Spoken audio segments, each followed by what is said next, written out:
Look, I don't like crime. I'm not a part of some pro-crime lobby raising kids in Los Angeles. But there's a smart way and a dumb way to do anything. And I think one of the things that you're seeing is you can get crime to go way down if you just flood the system, if you charge everybody with anything you want to. But then tomorrow always comes. What happens when you start overcharging? It's not that it clogs up the courts. It's that people who shouldn't be in the system at all, suddenly they're not there with their kids. They might lose their job. They suddenly lose their housing. And you can create unintended consequences. And so undercharging is a problem. Overcharging is a problem. Relying on a bunch of troops to come into a city who don't know anyone who's there and who are not going to be there next week is also not a stable way. So I think the mayor is probably trying to keep Donald Trump happy.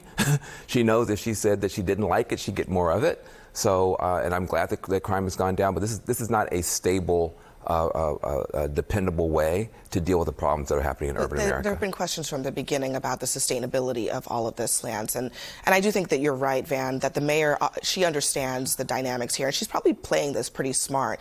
Essentially, just giving Trump the praise he wants and hoping that at the end of the 30 days, this is just all over and they can do what they know they need to do over the long term to get crime down.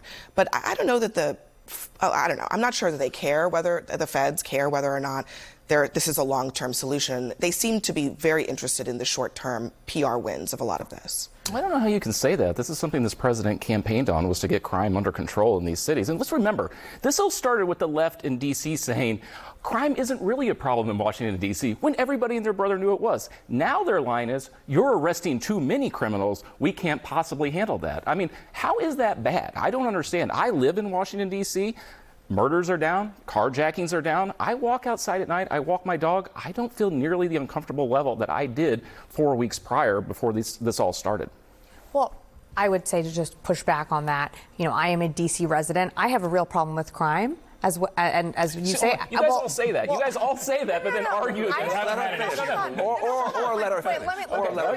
Or let her finish. Thank you. I actually do have a real problem with crime, but the issue that I think you're not addressing is that crime was going down in D.C. before the deployment of National Guard on our streets. And from someone that spent time with our military in the last 2 years at the Department of Defense, I can tell you, observing their training exercises and what they do, they're trained for war. They're trained to fight our wars abroad and to protect our American citizens from our enemies, foreign. And so to put them on the streets of D.C., they're not trained in crime. They don't know these communities. They don't know these streets. And so while crime has gone down and you feel safer walking your dog, and that is a good thing, I also think this is not the long-term solution. And what the long-term solution needs to really be is investing in communities, investing in our police force, putting more officers on the streets, and investing also in education, because some of the crime that's being committed in D.C., as you know, because we're in D.C. together, is being committed by youth. And if you don't have after-school programs or fully funded educational programs for these youth,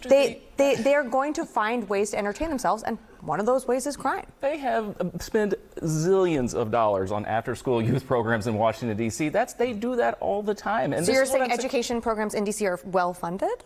I'm saying, yes, they fund every kind of after-school program there is. This is what I understand. This is what I don't understand about the argument you all make. You're saying, I don't like crime, I don't like all this, but you're arguing against the very thing that has worked in the city. Put more officers on the streets. And this is all a deflection. Look, has violent crime gone down in Washington, D.C.? Sure. You are less likely to be the victim of a violent crime now than previously. And this is before the National Guard deployment. But you are also more likely to be killed if you were the victim of a violent crime. Washington, D.C. has a murder rate that is 5 times the national average. I mean, there are other but no one wanted to talk about that. No one wanted to acknowledge those statistical facts. So there is I'm not following you. I mean, I think you're right that crime was going down, but so were homicides. Homicides were also going down. But it was a rate that's 5 times the national average. I understand what you're saying, but I don't want you to. Crime problem. I think the way that it was sounding was that you made it sound like murders were going up, which they were not. But let me just say something. I don't like it when conservatives say that we pretend there's not crime. Yeah. I don't know who you're talking about. I spent my entire life working in very tough neighborhoods. I spent my entire life going to funerals with young people in caskets. I spent my entire life in neighborhoods where you see teddy bears on the sidewalk and flowers. Nobody cares more about this issue than the people who have to deal with it. And there has been progress. One of the things that Biden did, and a lot of criticisms of Biden, but one thing he did get money finally down to the hands of the right people, the violence interrupters at the street level. And we were making real progress. Unfortunately, that money went away. And now you have this other solution, which right now I think is temporarily correct, but it's not long term. But I just don't like it when you say, we weren't talking about crime. Maybe you aren't talking about crime, but the people who actually deal with this, we talk about it every single day. We got to leave it there for this conversation.